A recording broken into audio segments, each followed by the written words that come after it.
Andy, in a moment. First, though, children with special educational needs could face reassessment between primary and secondary school. This is according to leaked details of an upcoming government proposal.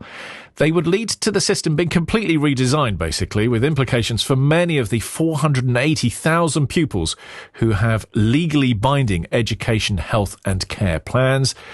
EHCPs. For months, ministers have been meeting anxious parents, paving the way for radical changes, trying to reassure mums like Shona, who wants a clear commitment to support for children. I think any change that the government makes has to be clear.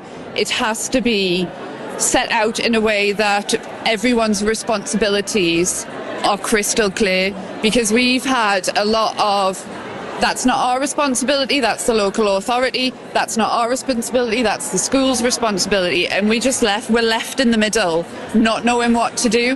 So the BBC understands that there are now going to be 3 levels of support. Individual support plans will be given to every single SEND child, which will be assessed by schools and have some legal status. Overall, it's likely that there will be fewer EHCPs in the long term under all of these proposals.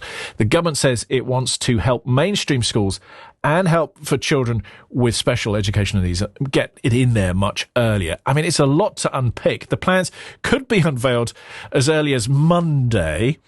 So it's interesting, isn't it? Because we don't know for sure, but I mean, once we get these things, there's a very good indication it's going to happen. MP's back in Parliament on Monday, which is when it's likely to kick in. Sharon Smith joins us now. Sharon is co-director of Special Needs Jungle, which is a long-established parent-led website that provides up-to-date analysis and news regarding SEND. Sharon, good morning. Thank you so much for coming on. OK, I know these are leaks, but what's your reaction?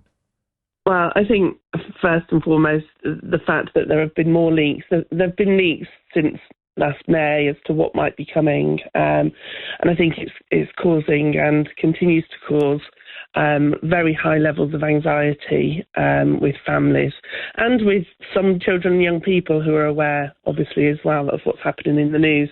Yeah. And what I would say is, obviously, what we're hearing today is the potential reduction in legal rights to statutory support for some disabled children and young people, and that's going to lead to, I would say, significant concern, but also campaigning from parents to try and protect their children's rights, which we would be completely in favour of. We're wanting to protect children's rights to that support.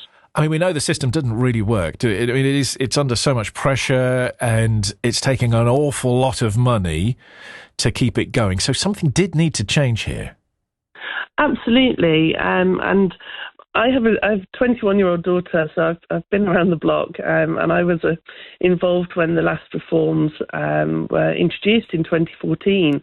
And there are lots of aspects of those reforms that were incredibly ambitious and well-intended and haven't materialised, such as joint commissioning between education, health and social care, for example. And there's been a lack of appropriate funding and accountability within the system, which has led to lots and lots of issues.